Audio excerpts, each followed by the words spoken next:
Ralliement tous azimuts aux partis politiques, pour quelle finalité? Quelle devrait être la posture de la jeunesse? C'est le sujet de la causerie de ce matin. J'ai convié pour vous Eloge Zongbobo. Bonjour. Bonjour Lali. Bonjour. Merci à mes amis débatteurs. Voilà, également Kader Achirou. Bonjour. Bonjour Lali, bonjour Eloge et bonjour aux amis téléspectateurs. Voilà, journaliste à USAE. D'ailleurs, vous deux, vous êtes journalistes. Merci d'être venus. Alors, Kader Achirou, comment appréhendez-vous ces ralliements qui se font, surtout des ralliements aux partis de la mouvance? Mon appréciation est la suivante, c'est-à-dire qu'il s'agit un peu d'un ralliement opportuniste. C'est-à-dire que les uns et les autres démissionnent de leur ancienne formation politique, oui, pour rejoindre cette formation politique en vue de pouvoir se voir être positionné, en vue de pouvoir avoir un positionnement plus ou moins confortable ou bien d'être proche d'un élu pour les prochaines élections, les élections à venir.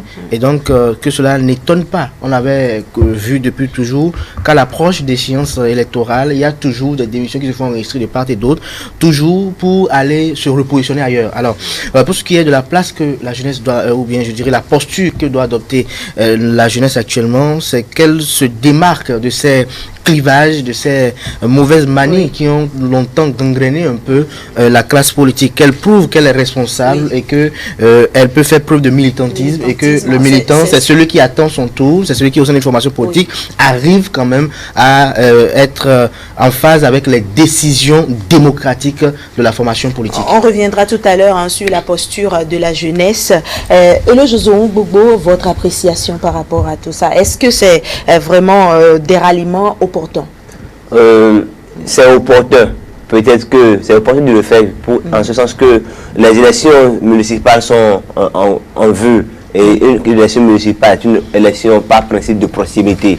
De ce point de vue, les anciennes formations politiques qui n'ont pas pu avoir le récépissé ou les quelques rares qui ont le récépissé et qui croient que, dans lesquels les jeunes croient que s'ils vont aux élections, ils n'ont pas la chance de gagner, vont se rallier aux formations politiques qui pourraient éventuellement avoir cette possibilité d'avoir 10% de voix pour pouvoir concourir maintenant au partage des postes. Et c'est ceux qui seront élus pour les élections municipales et communales à venir qui pourront composer avec le prochain pouvoir. Je vous explique un peu. Le chef d'État, s'il doit éventuellement remplir ou quelqu'un doit être même candidat, pour parler un peu dans ce schéma aussi, il faut des signatures. Et c'est les députés ou les maires. En d'autres termes, il faut déjà se positionner maintenant et tout de suite dans un parti qui pourrait avoir les 10% des suffrages exprimés au plan national pour pouvoir concourir maintenant au partage des voix. Donc, de ce point de vue, ceux qui sont dans des partis qui n'existent plus juridiquement vont se dire, bon, tout calcul fait, il faut que je sois intelligent et que je sois focus, il faut que j'aille faire un parti politique qui peut véritablement compter sur l'échiquier politique national. Et quiconque aujourd'hui ne va pas à cette élection, aux élections municipales, c'est comme si la personne signe son arrêt de mort politiquement. Vous avez été élu peut-être dans le passé, mais il faut pouvoir compter dans cette élection pour pouvoir négocier avec le prochain président de la République ou le prochain homme fort après le président de la République. Donc, je vois que c'est de bonne guerre, c'est le mouvement, c'est le mercato politique qui commence maintenant et tout de suite. Et il faut que les gens continuent de le faire. C'est vrai, il y a des gens qui, de façon hypocrite, iront vers une formation politique des deux blocs de la majorité et qui, quelques temps après, vont démissionner. Et tout ça, c'est des calculs qui vont se faire et ceux avec qui ils sont composés n'est pas autant bête comme eux par ailleurs et sera arbitré. Ils ne sont pas aussi bêtes, vous voulez dire. Alors, moi, je pense que sur la question, les élections communales et municipales qui s'annoncent pour le 17 mai prochain, puisque le gouvernement a déjà convoqué le corps électoral, et ces élections-là constituent un test en vue de la grande échéance que tout le monde attend pour 2021. Et vous savez que sur le terrain politique, beaucoup de personnes ont déjà en tête l'année 2021. Vous voyez? Et par rapport à cela, les positionnements, vous avez demandé tout à l'heure si c'était opportun. Je crois que c'est les deux. C'est opportun et opportuniste aussi. Opportun en ce sens qu'il faut se positionner très très rapidement pour ne pas rester sur le carreau. Opportuniste parce que oui, les élections communales et municipales sont là. Si vous ne vous mettez pas en pole position, vous allez manquer le train et vous n'aurez que vos yeux pour pleurer. On se rappelle que pour les législatives de 2019, certains partis avaient estimé que, bon, voilà, même si on ne se met pas en règle, bon, le gouvernement va essayer de voir, le gouvernement sera compatissant. On a vu que les règles ont été établies et ça a été respecté à la lettre. Et donc, chacun, il y a eu des grincements dedans, mais finalement, on a tourné dos. On sait que les élections locales qui viennent, personne ne peut louper. Et par rapport à cela, vous voyez déjà les tractations au niveau de certaines formations politiques, ces ralliements-là, qui nous montrent que chacun calcule déjà son positionnement, chacun veut déjà se mettre en pole position, on veut déjà prendre position pour ne pas rester en rade. Et ce qui, moi, personnellement, a attiré mon attention, c'est ces ralliements-là au profit notamment des partis qui soutiennent les actions du chef de l'État. Vous n'allez pas voir des ralliements dans le sens inverse. Mais on a plutôt vu des ralliements, par exemple, qui de l'USL s'est joint au Bloc républicain ou à l'Union progressiste. On verra tout ce que ceci va donner. Alors que ce ne sont pas ces deux partis qui sont des partis reconnus par la loi. Non, Kader. Vous savez, il y a le mal est plus profond que cela en fait, et le besoin est plus sismique. Je m'exprime en ce sens que aujourd'hui nous avons une mouvance présidentielle et généralement la majorité elle est constituée de la mouvance, c'est-à-dire ce sont les acteurs qui animent la mouvance qui constituent la majorité. Et généralement quand il y a une élection, il est très rare, très rare de voir une élection se dérouler et que ce soit la minorité qui l'emporte sur la majorité, surtout quand c'est des élections du genre. Et donc, c'est pour dire que dans le cas d'espèce là, tout de suite, en tant qu'acteur politique, leur calcul c'est de quoi? C'est de savoir que il faut rejoindre la mouvance quand même pour faire partie de ceux qui seront quand même les plus plébiscités, parce que ces partis politiques jouiront un peu de la visibilité des actions actuelle du président de la République qui est en fonction.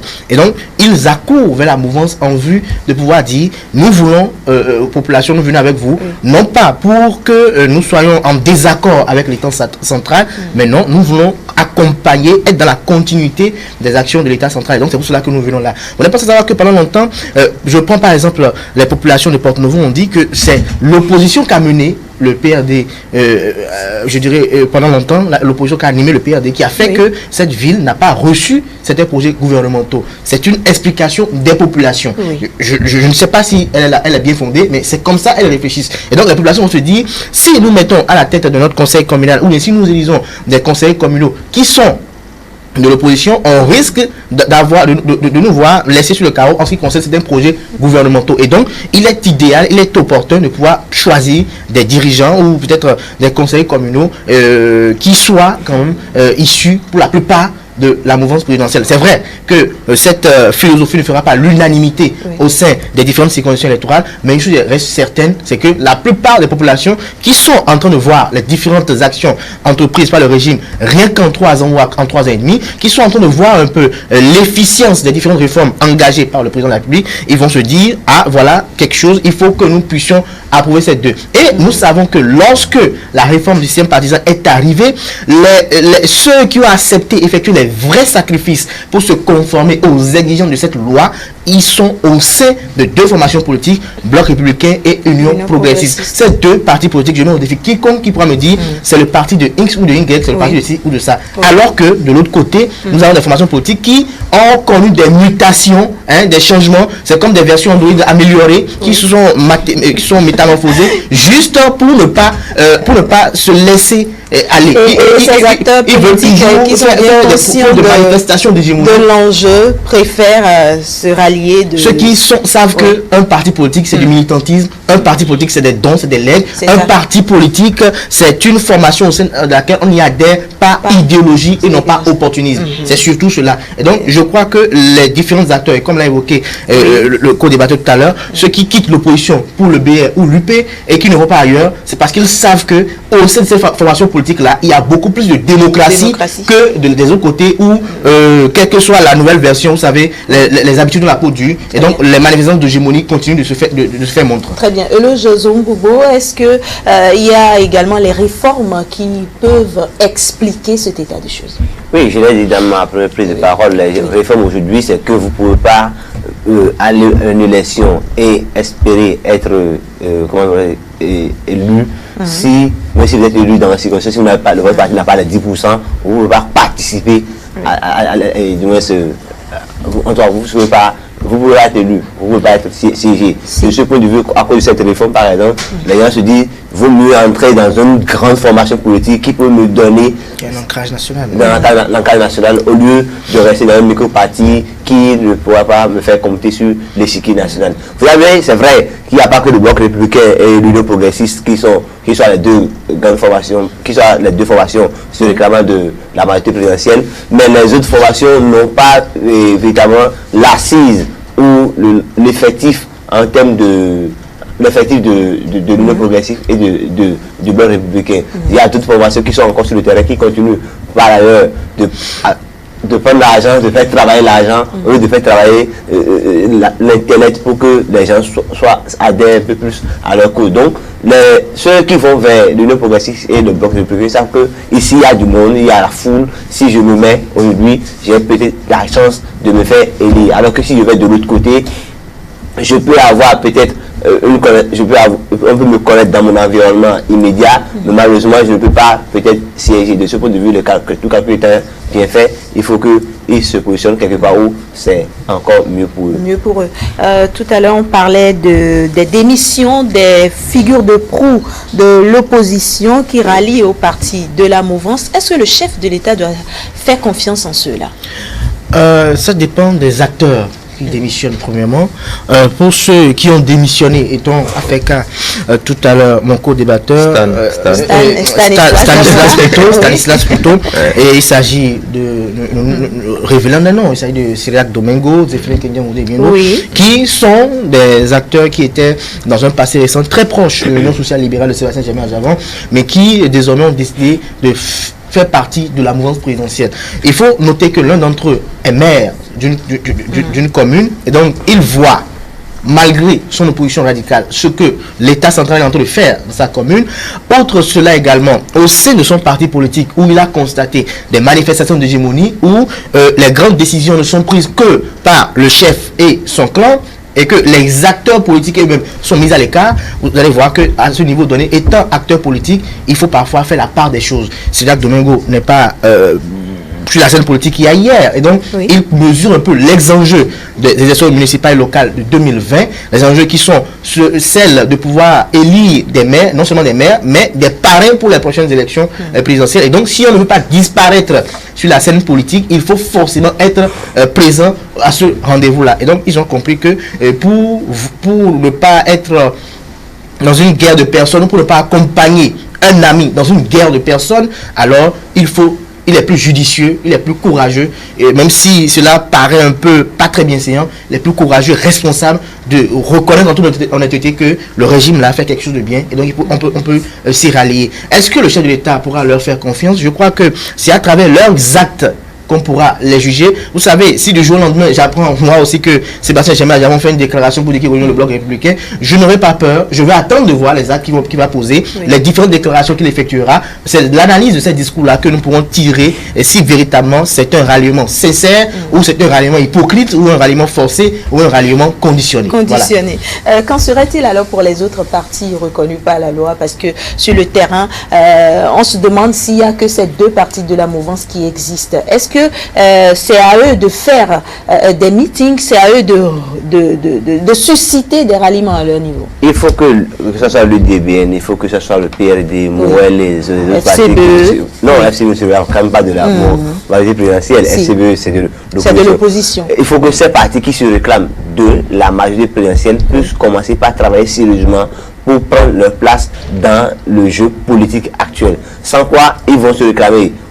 si bien de la majorité présidentielle et ils ne vont pas compter pour quelque chose. Ils vont compter peut-être pour le poids d'une poule de moineau sur le circuit national. Alors que ce serait bien séant qui travaille l'intelligence politique à un niveau pour faire allier peut-être des jeunes, des femmes surtout à leur parti. Je crois que c'est comme ça. C'est vrai que déjà on voit l'UDBN sur le terrain avec des meetings, des coordinations un peu partout. Le jeu, lui, ce n'est pas des meetings nécessairement. Le jeu, lui, ce n'est pas installer des coordinations. Des mouvements de foule. Il faut travailler à avoir de vrais militants. Il faut travailler à se mettre dans l'estime des populations. Quand vous ne faites pas ça, et que si vous mettez l'argent comme maître du jeu, pour agiter les populations, vous allez investir de l'argent, mais vous n'aurez peut-être pas quelqu'un derrière vous. Ça va faire l'effet de, tu m'excuses quoi, quand on fait les gougous chez nous, vous voyez, il y a le fou, mais quand le gougou rentre au balai, c'est qu'il y a plus personne. Et par rapport à ça, justement, moi je pense que fondamentalement, le temps est déjà parti pour ceux qui estiment que c'est maintenant qu'ils doivent travailler pour gagner l'estime de la population, comme le dit mon cher Elo. Je pense que le temps est déjà parti. Vous ne pouvez pas vous réveiller de votre sommeil à quelques mois du scrutin pour prétendre avoir l'assentiment du peuple, même si j'estime que dans la politique, on ne parle pas de soustraction, on parle d'addition ou de multiplication. Oui. Donc, les adhésions, comme vous l'avez demandé tout à l'heure, le chef de l'État doit-il croire en cela, doit-il avoir foi? J'estime que sur le terrain politique, on ne parle pas trop de confiance ou bien de foi, mais on parle de ce que ces adhésions-là peuvent apporter en matière électorale, en matière de poids.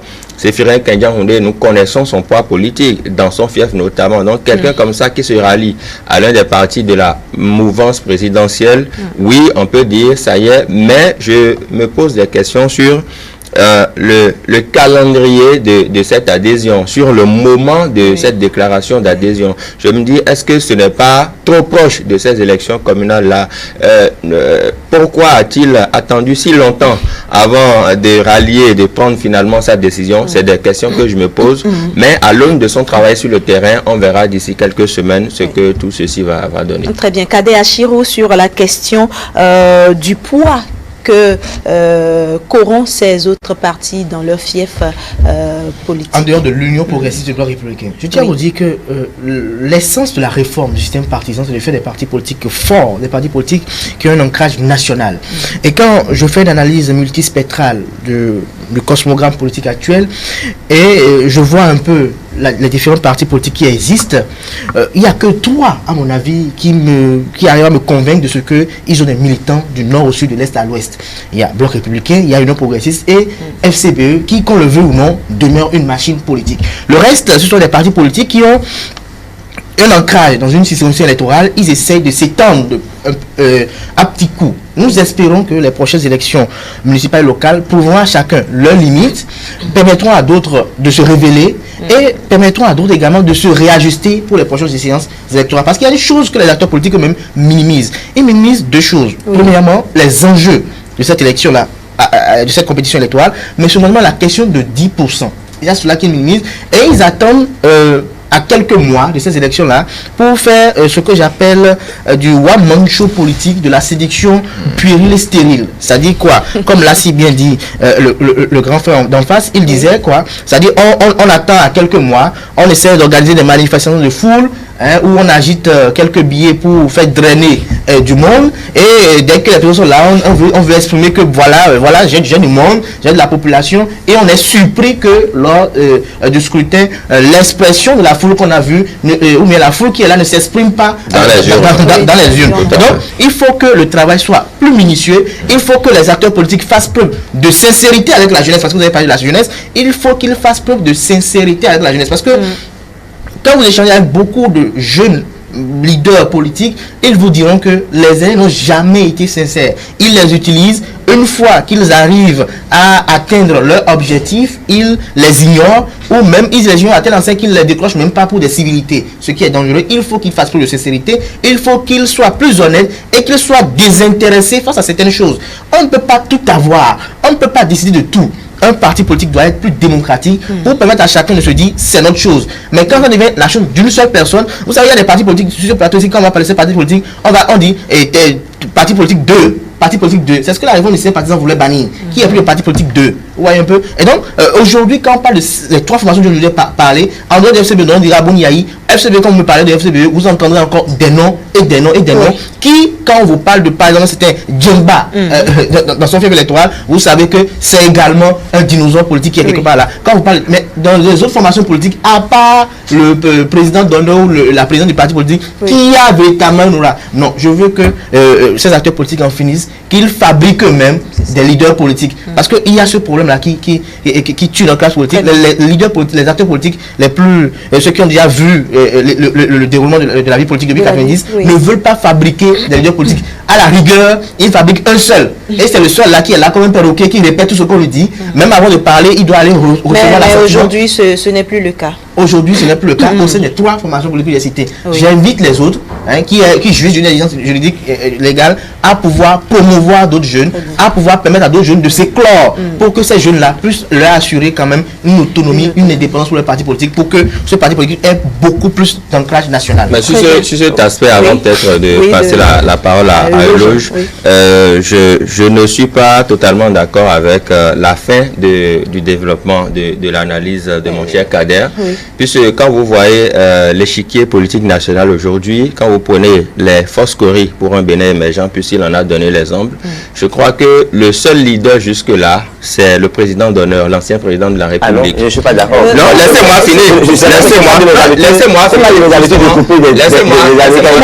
Laissez-le aller jusqu'au bout de son idée. Voilà, vous aurez le temps de réagir. Donc, le seul leader de cette formation politique, je ne parle pas de président, je ne parle pas de dirigeant, je parle du leader charismatique de cette formation politique. À mon sens et à mon humble avis, c'est l'ancien président de la République, Thomas Boniaï. Et je m'explique. Il y a eu division au sein de cette formation politique. Il y a eu Guégué, on a vu tout ce que cela a donné. Il y a eu Lel Rompé qui a assisté, et heureusement pour cette formation politique, justement, que Lel Rompé ait pu assister au dialogue politique national, qui a tout fait pour obtenir le récépissé. L'autre camp qui a dit non, il y a eu des guéguerres. Mais on a vu que l'ancien président de la République était hors du territoire et n'ont pas pu s'entendre entre eux. Un leader, c'est qui? Un leader, c'est quelqu'un qui sait fédérer tous les membres d'une formation autour d'un idéal. C'est quelqu'un qui sait taire les divergences pour dire, les amis, asseyons-nous, discutons. Et je crois qu'en l'absence de l'ancien président, qui est leur leader charismatique, ils n'ont pas pu s'entendre.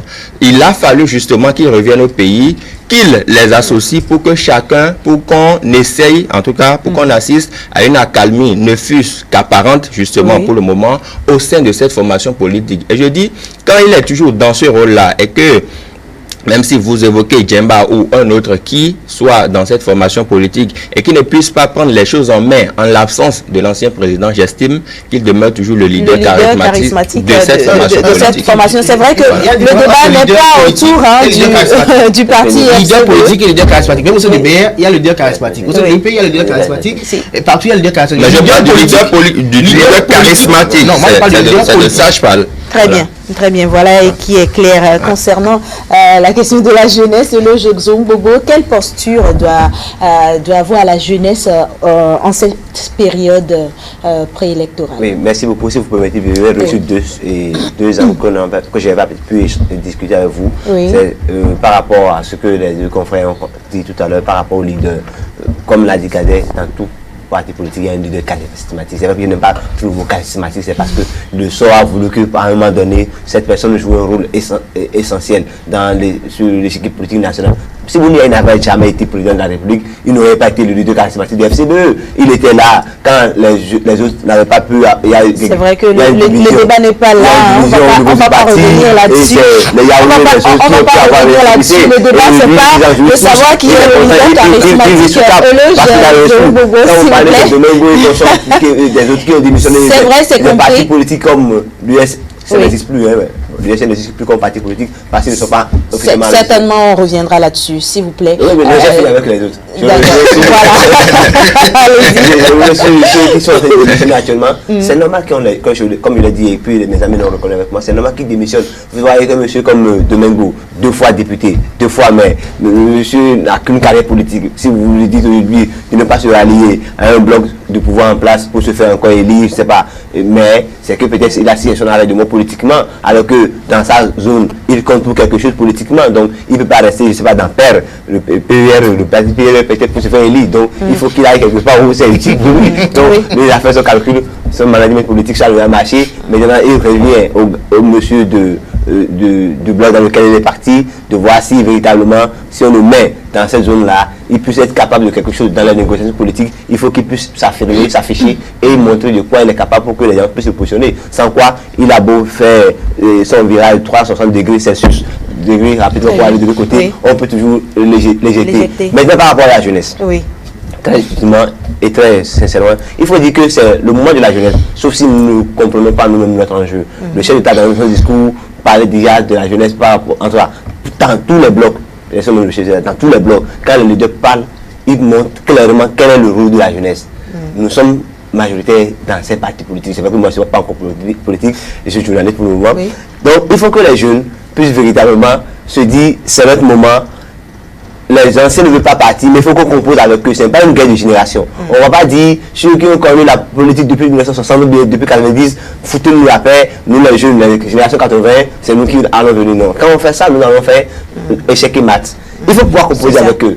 Il faut dire, bon, c'est le moment, les statuts et les règlements intérieurs des partis disent qu'il faut peut-être mettre 30%, je ne sais pas. Il faut qu'on s'organise, il faut que les jeunes militent véritablement pour prendre leur place dans cette partie politique maintenant. Parce que, comme l'a dit Kader, on ne parle plus du parti de Rumbedi, on parle aujourd'hui des partis d'eux. On ne parle plus du parti de nous tous. C'est plus un parti d'un individu. Donc, il faut que les jeunes puissent dire maintenant, oui, arrêtons, mettons les choses à plat, calculons et récoltons ensemble. Nous, on veut se positionner. On positionne les jeunes, on positionne les femmes, on positionne les anciens qui ne veulent pas encore partir, qui ont encore la jeunesse dans leur âme. Et puis politiquement, on va faire des choses. Les jeunes qui ont pas des jeunes qui sont plus voyous que les anciens là, parce qu'il y en a beaucoup. Kader, en quelques secondes, est-ce que les jeunes doivent être animés par un esprit de patriotisme ou d'intérêt? Beaucoup plus patriotique, et je voudrais bien que les jeunes fassent preuve de beaucoup plus d'utilitarisme et de pragmatisme en quelque sorte, parce que l'instant actuel, c'est l'instant de la jeunesse, certes, et comme l'a dit Eloge Longobo, il ne faut pas se livrer à une guerre de génération, c'est où l'ancienne corde contre la nouvelle. Mais je demanderai aux jeunes de chercher à être utiles et à être compétents dans leur domaine, à être beaucoup plus utiles. Quand vous êtes utile, vous aurez beau avoir des humeurs, on vous supporte et on a besoin de vous. Mais quand vous dites parce que je suis jeune de cette circonscription, alors que vous n'avez aucun ancrage, vous ne maîtrisez rien dans votre circonscription électorale, et que parce que vous avez déjà juste fait une adhésion et que vous avez quelques billets ou quelques sous pour organiser un bon meeting, vous estimez que vous devez forcément être positionné. Je crois que ça ne se fera plus comme ça, parce qu'aujourd'hui, les partis politiques, c'est un challenge pour eux, ces élections-là. Vous allez voir que certaines formations politiques sont déjà intelligentes, elles ont déjà mis sur pied des comités pour aller sonder le terrain pour voir quel leader ou quel acteur politique est beaucoup plus populaire, est beaucoup plus représenté ou bien est beaucoup connu par la population dans notre circonscription électorale, et c'est à part de cela qu'on fait les positionnements. Et donc si vous êtes jeune, que vous êtes positionné, faites le travail de façon minutieuse afin que lors des sondages, votre nom soit révélé. Quand votre nom serait révélé, vous vous retrouverez au sein de ces postes électifs qui vous permettront également de contribuer à la révélation de notre pays. Merci beaucoup Kader Achirou, vous êtes journaliste à Usaï TV, merci d'être venu ce matin, merci également à vous et le José Mbogo. Voilà, agréable journée à vous.